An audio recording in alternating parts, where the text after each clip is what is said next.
primero porque no hay gráficos y segundo porque los poquitos dibujos que muestran son muy feos. Es como si yo les hubiese dibujado estos gráficos. Así que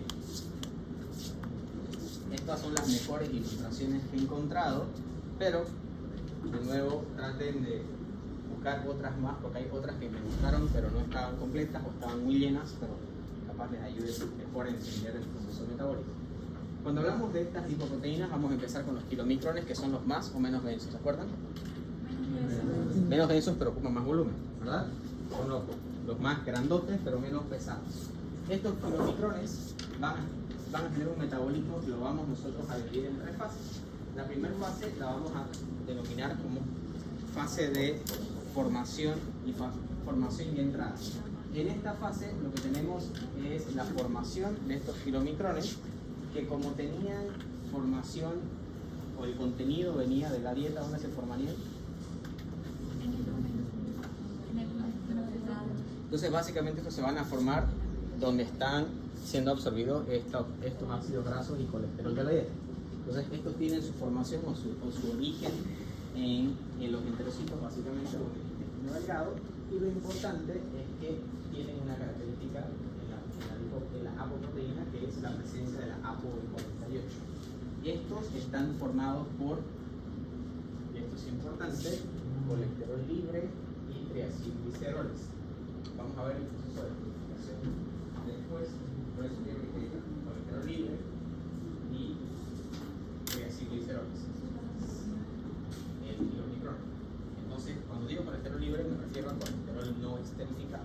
Ese es el colesterol libre. Ahora, una vez estos hayan sido básicamente estos ácidos grasos y los monoacilgliceroles ingresan y forman estos kilomicrones, estos van a pasar básicamente al vaso linfático. Ahora, es ahí donde se generan, se da la síntesis de estos elementos, y hasta este momento, ¿qué es lo que tienen? Triglicéridos, ácidos grasos libres y ApoB48, ¿verdad?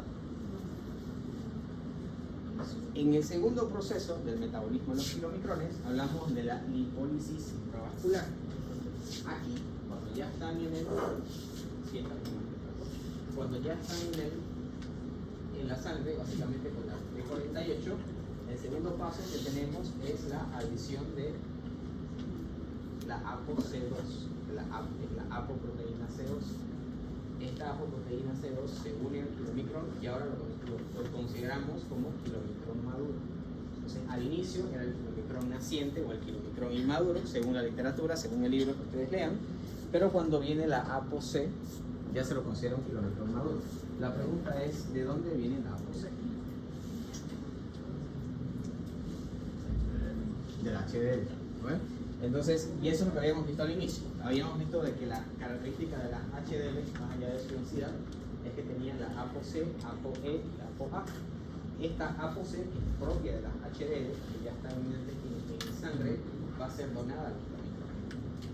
Ahora, este kilomicrón sigue siendo kilomicrón, no se ha convertido en HDL, se lo conoce como kilomicrón maduro, pasa por un proceso metabólico a través de la lipoproteína lipasa, que sería esto. Lipasa es una, si es una lipoproteína lipasa. ¿Lipasa qué haría? Romper, ¿verdad? Romper lípidos. Y si es lipoproteína lipasa, rompe los lípidos que están en las lipoproteínas, ¿verdad? Que no es lo mismo que la lipasa que vimos por hace un momento. Entonces, esta lipoproteína lipasa básicamente va a hacer un proceso de hidrólisis de los lípidos de las lipoproteínas y va a empezar a liberar glicerol y va a empezar a liberar ácidos grasos libres. ¿De dónde vienen estos ácidos grasos libres? ¿Y de dónde más? Si vienen después de esta reacción de enzima, de la misma kilomicrón.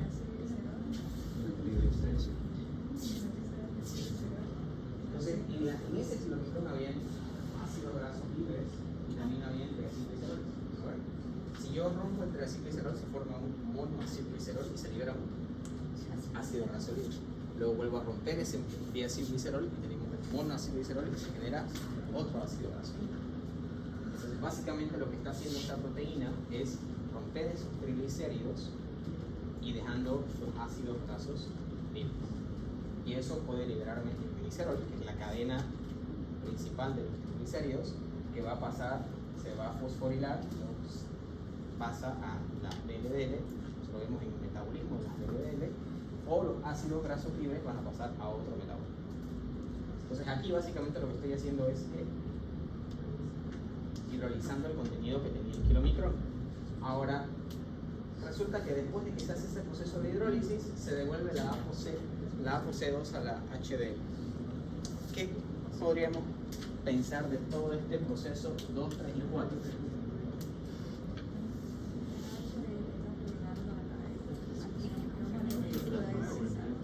Perfecto. Básicamente lo que pasa aquí es que este kilomicrón, si no tiene la ApoC2, la enzima no va a hacer la hidrólisis de los lípidos internos. Entonces lo que está haciendo la HDL es prestarle el marcador que le permite a la enzima hacer la hidrólisis, y cuando ya se hizo la hidrólisis de los lípidos internos, ahora devuelvo la apoproteína a la HDL. ¿Por qué? Porque si no la enzima va a querer seguir degradando lo que ya queda. Entonces una vez sale la apoproteína y vuelve a su lugar de origen, obviamente ahora la enzima que estaba aquí presente no va a poder trabajar en la hidrólisis de estos lípidos. Y la enzima, la lipoproteína lipasa no va a trabajar con las HDL porque tienen ese cambio a esa ApoC2. Más adelante vamos a ver eso en el metabolismo de las HDLs. ¿Ok? ¿Hasta ahí estamos claros? Y deja de seguir la rueda de la vitamina C, digamos, por regulación interna de eso. Sí, es una cosa más interna. Y ojo que no necesariamente le va a devolver.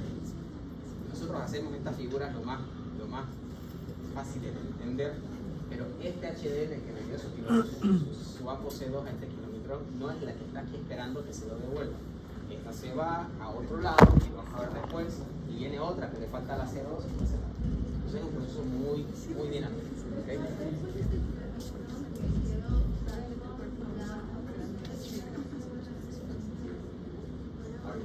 Ahorita vemos el segundo paso, el tercer paso.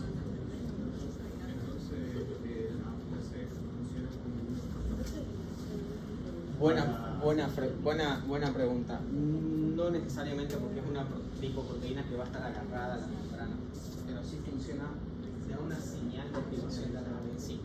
Pero no es Como si fuera el parto del brazo No es una coenzima, tampoco sería un cofactor, es un activador. Estaría como si fuera una enzima de regulación motérica, que no lo es, pero sería algo así.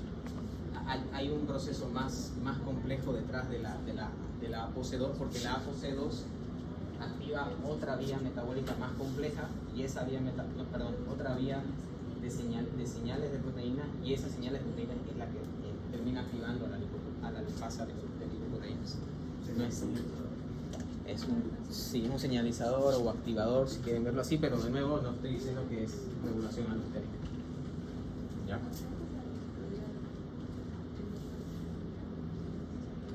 Y por último vamos al tercer paso del metabolismo de los kilomicrones, los kilomicrones remanentes y el destino hepático. Estos kilomicrones que tuvieron la hidrólisis del contenido lipídico interno devuelven la ApoC2 a la HDL y vuelven a un estado, no le vamos a llamar inmaduro, pero tampoco kilomicrón bien naciente, sino se lo conoce como kilomicrón saliente o kilomicrón remanente. ¿Y esto por qué sería? ¿Por qué no vuelve a ser un kilomicrón naciente o inmaduro? Porque tiene un ácido retrograso menos y aparte tiene menos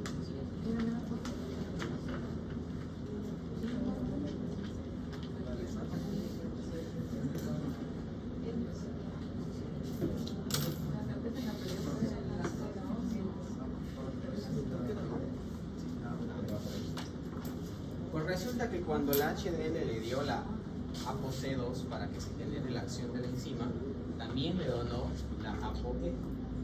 La ApoE no activa la enzima, la ApoC2. La ApoE básicamente lo que va a hacer es generar una señal para que cuando termine todo el proceso de la hidrólisis de estos lípidos y devuelva la ApoC2, se queda esta ApoE. Eso significa de que aquí ya se básicamente hidrolizaron todos los lípidos que vinieron de la dieta. Esa es una señal. Eso diferencia al kilomicrón remanente o kilomicrón saliente del kilomicrón naciente. El kilomicrón naciente no tiene la apoproteína E. El kilomicrón maduro tiene la apoproteína B48 propia de un kilomicrón, la E y la C2 que vienen del HDL, y el remanente sigue con su B48, que eso le da característica de ese kilomicrón. Ya no tiene la C2 porque la devolvió, pero mantiene la E, que eso le da la característica, entonces por segunda vez, de kilomicrón ya metabolizado, si quieren ver, que ya se dio todos los lípidos que han tenido sobre la dieta.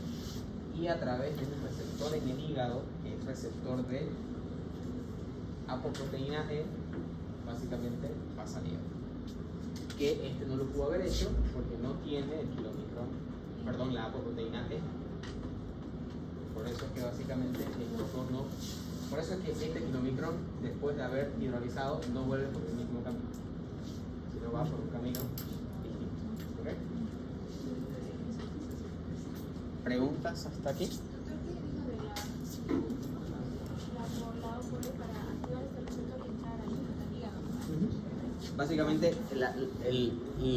los kilomicrones remanentes van a terminar ingresando al hígado solamente cuando estos tengan la ApoE en su membrana, pero no tengan la ApoC2. Si tienen ApoC2 y ApoE, no van a ingresar al hígado.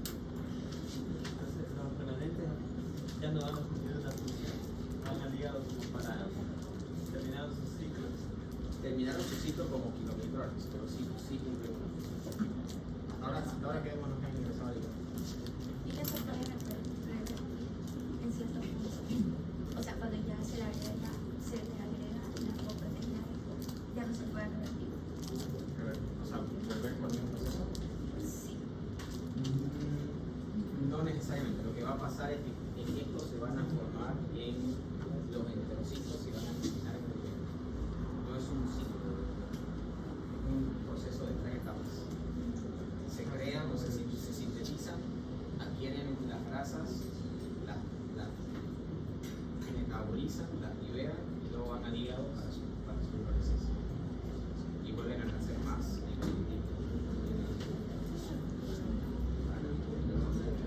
Esa reacción de proteína no se ha realizado.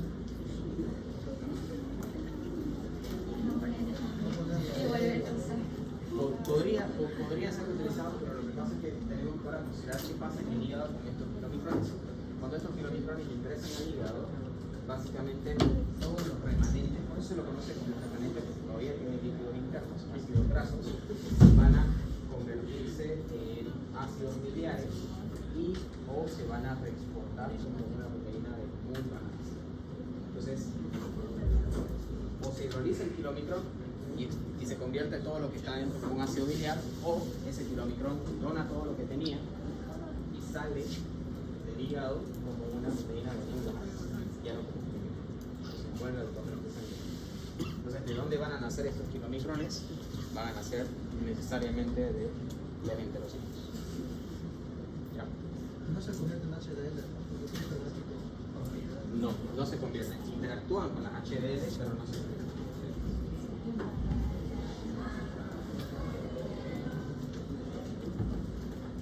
Ahora sí veamos el metabolismo de las HDLs o proteínas de alta densidad. Hasta ahora ya hemos visto que las HDLs están ahí con las apoproteínas C y E2, ¿verdad? Que le daban esas apoproteínas al kilomicrón para su metabolismo. Ahora, esto también lo vamos a ver en tres etapas a partir del metabolismo de las proteínas de alta densidad. Ahora, el origen de las HDLs no es el enterocito, sino va a ser el hígado. Estas lipoproteínas se generan en el hígado. Algunas de ellas pueden formarse en los intestinos, pero lo principal de las HDL, a diferencia de los kilomicrones, si quieren verlo así, es que tienen diferentes formas.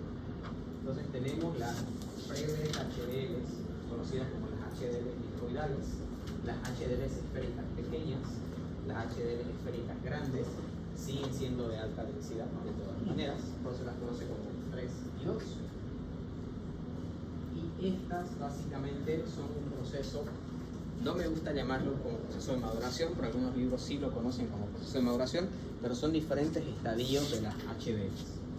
Ahora, cuando se generan estas HDLs, básicamente van a tener diferentes tipos de apoproteínas, las principales van a ser las apoproteínas A, la apoproteína C y la apoproteína E. La función de la apoproteína C y E, como ya lo vimos, es marcar al kilomicrón para su metabolismo. Pero la característica de las apoproteínas A son lo que le dan la característica de la redundancia de ser HDLs. Así como la B48 para los kilomicrones, en este caso sería la apoproteína A para los HDLs. Ahora, sobre esta misma lógica, tenemos que tomar en cuenta de que lo importante de estas HDLs es la formación de esta proteína que va a ser muy densa, pero que primero sale como una lipoproteína discoidal, no sale como una lipoproteína esférica. Entonces, si viene la siguiente, perdón.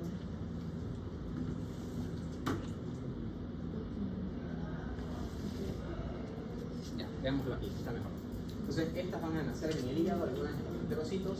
Cuando nace la HDL, lo primero que vamos a ver es la presencia de las apoproteínas. Estas apoproteínas se unen a estas lipoproteínas y forman la HDL beta, o también conocida como la HDL discoidal. Básicamente la que tenemos aquí. La característica de esta lipoproteína es alta densidad, es discoidal y ya tiene las apoproteínas A1, A2.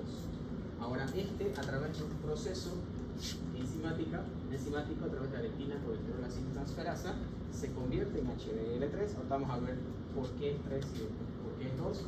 Y a través de la proteína de transferencia de fosfolípidos se convierte en HDL2 y esta puede no convertirse, pero donar elementos a las DLDs y vuelve al hígado.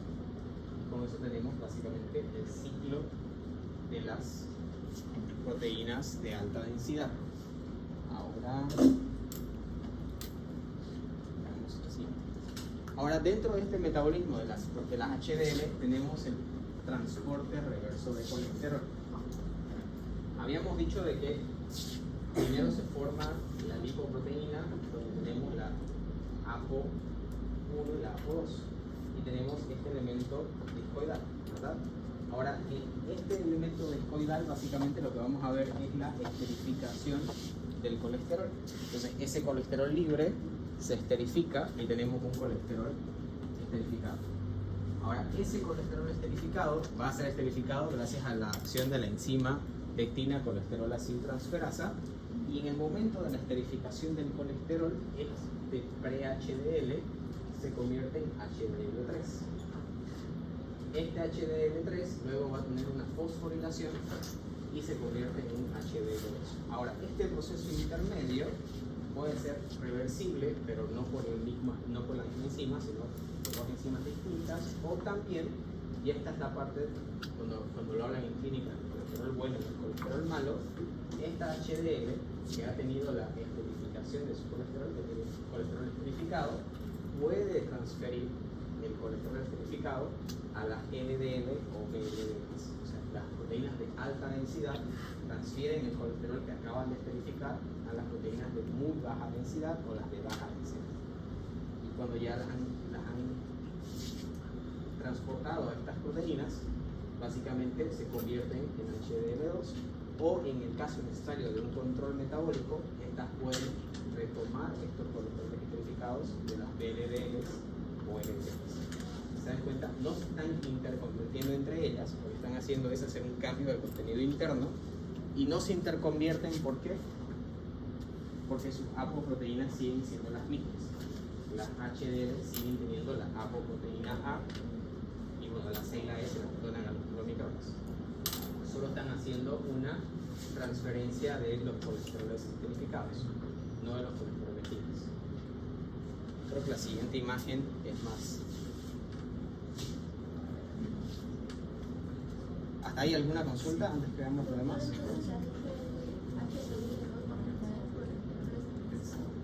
La HDL2 sí va a tener colesterol, puede tener colesterol esterificado, pero este colesterol esterificado va a estar esterificado y fosforilado, mientras que este solamente tiene la esterificación. Entonces la HDL3 va a pasar estos colesteroles esterificados a la LDL y al HDL2, ¿en qué casos? Eso Perdón, mira, no te no. de los colesteroles esterificados cuando lo pasa a la PLDL o al HDL2. Eso es lo que me he perdido. Eso lo vamos a ver ahorita en la siguiente diapositiva. Entonces, de nuevo, las HDL nacen en el hígado principalmente, nacen dos redondas con una forma discoidal, y esa forma discoidal le permite tener la capacidad de básicamente agarrar el colesterol. Una vez agarra el colesterol, lo esterifica, y ese colesterol esterificado lo transfiere básicamente, cuando lo agarra el colesterol y lo esterifica, pasa del pre-HDL al HDL3. Cuando ya está el colesterol esterificado dentro de la HDL, este puede básicamente producir un proceso de transferencia de los ésteres del colesterol y convertirse en HDL2, o puede transferirle sus colesteroles esterificados a las proteínas de baja densidad. Y cuando transfiere a estas proteínas de baja densidad, básicamente vuelve a convertirse en pre-HDL, lo que ya hemos transferido. Imagínense un globo que está inflado y lo desinflan, básicamente pasa a ser redondo, otra vez está plano. ¿Cuál es el objetivo de la HDL2? Porque yo entiendo la 3 va a acabar alimentando a la BLDL, pero y la BLD2, digamos, no tan como un adorno. No es buen punto. Si lo vemos desde un control, por ejemplo, aquí estamos tomando colesterol, ¿verdad? Vamos a ver dónde viene el colesterol. Tomamos el colesterol, lo esterificamos, y una vez está esterificado no se puede quedar aquí. Se lo vamos a transferir a estas proteínas. Ahora, ¿qué pasa si hay muchas LDLs concentradas? O sea, ha crecido mucho la concentración de LDLs. O por alguna razón, estos colesteroles esterificados que están guardados aquí los quiero utilizar. Entonces yo no lo puedo devolver directamente a la HDL3. Entonces lo que hace es pasarlo a un elemento intermediario de las HDLs, y es cuando están aquí recién por un proceso van a pasar a las HDL3. Entonces esto sí es un ciclo básicamente. Este es un ciclo en el que se mantiene la concentración de colesterol entre las HDLs y las VLDLs. La pregunta es: ¿de dónde viene el colesterol que alimentan las pre-HDLs?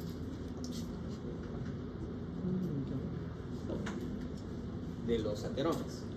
Entonces, esos colesteroles que están acumulados en las placas ateroscleróticas van a alimentar a estos pre-HDLs.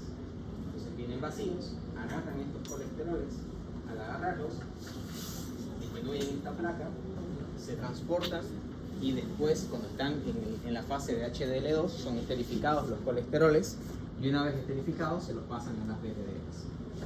Igual, cualquiera de las dos proteínas de baja densidad, no las intermedias.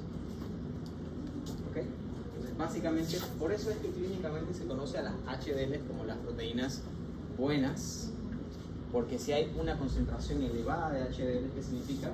Que porque no medimos nosotros en plasma pre-HDL, medimos HDL2-3, principalmente la 2-3, perdón. Entonces, si vemos una concentración alta de HDL3, significa de que estamos eliminando el colesterol que se ha sentado, no digo sentar de una manera clínica incorrecta, pero que ha formado las placas ateroscleróticas. ¿Okay? Entonces, eso significa de que estamos con la poca presencia de estas placas. Mientras que si la concentración de HDL es baja y la concentración de VLDL es alta, ¿qué significaría? Que se están formando esas placas, no hay lipoproteínas que saquen el colesterol de las placas, y este colesterol, además de estar acumulado en estas placas, se ha acumulado en las VLDLs, y de nuevo, recordemos el metabolismo de los kilomicrones. Cuando estos venían de la dieta, se hidrolizaban los triacilgliceroles y parte de esa hidrólisis alimentaban los LDLs. Y el kilomicrón remanente pasaba al hígado y parte de esos kilomicrones remanentes salían del hígado como LDLs. Algunos de ellos ya con colesterol y otros vacíos para ser alimentados por las HDLs. Por eso es que se conoce a las lipoproteínas como buenas o malas, pero de nuevo, si yo no tengo HDL, no hay quien saque, ¿verdad? Pero si los LDL son malos, esos HDLs empiezan a acumularse de colesterol purificado, tampoco son buenos, porque se van a empezar a acumular.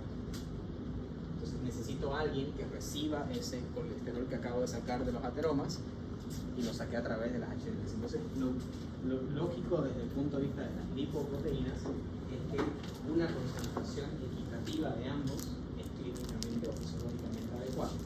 El aumento de uno o del otro es el problema. No hay ninguno que sea bueno o sea malo.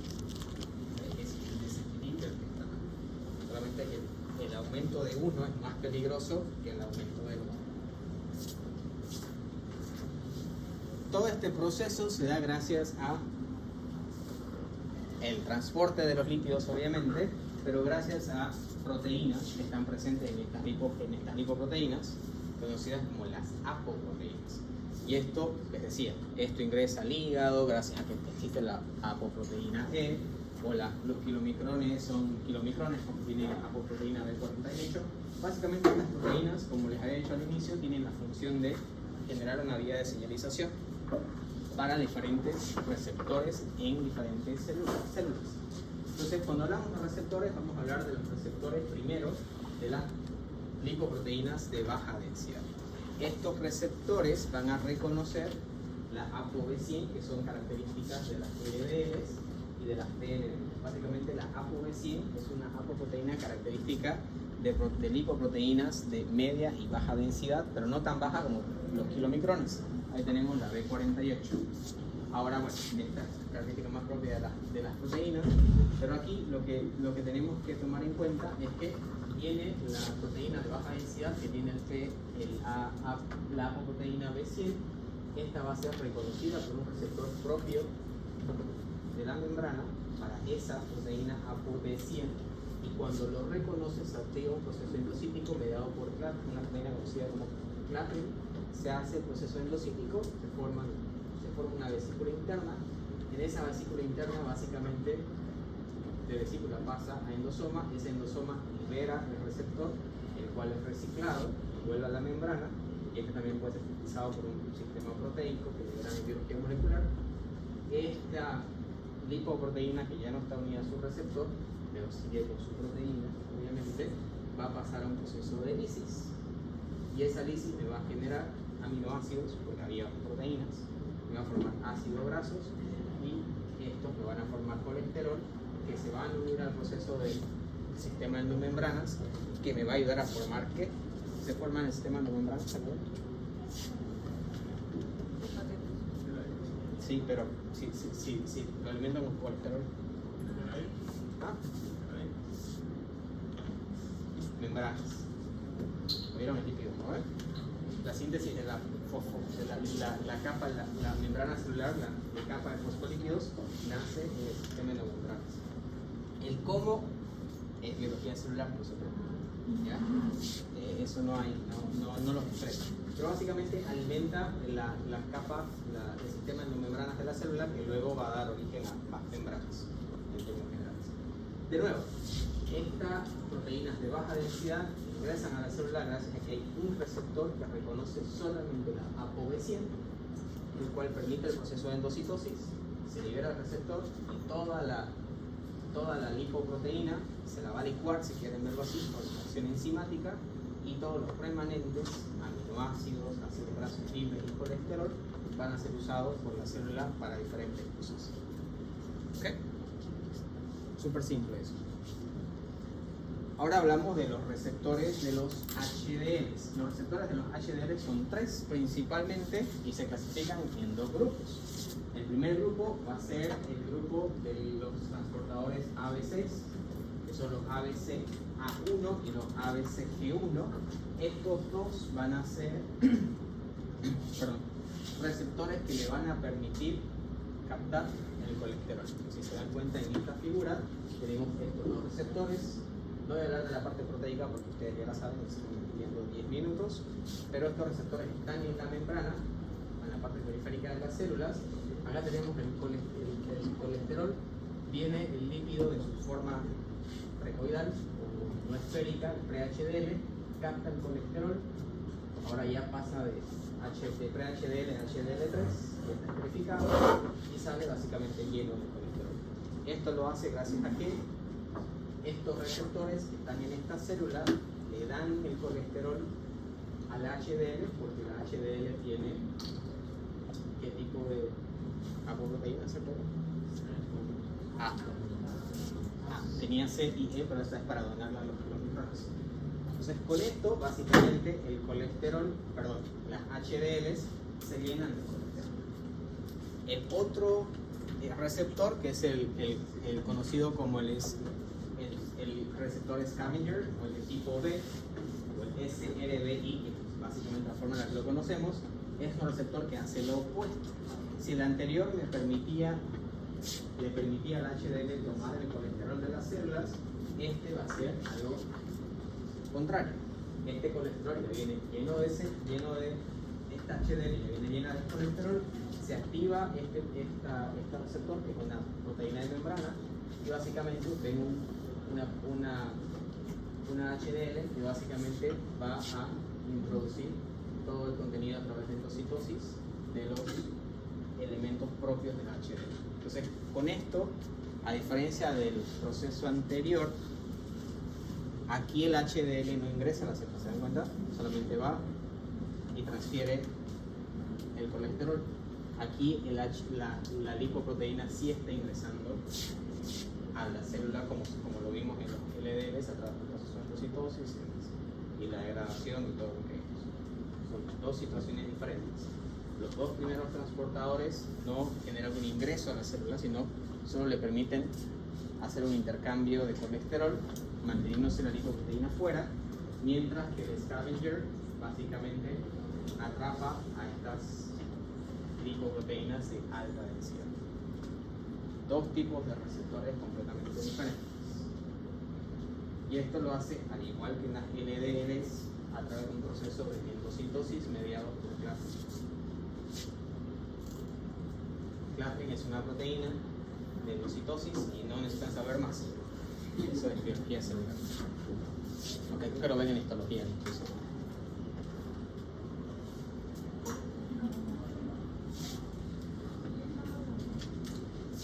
¿Preguntas? ¿Qué necesitamos saber? Todo. No necesitamos. Todo Bueno, esta es la primera parte. La siguiente semana, miércoles, vemos lípidos de tejidos y metabolismo de lípidos de tejidos. Y con eso están listos y listas para el examen del subsiguiente miércoles. Espero no parar.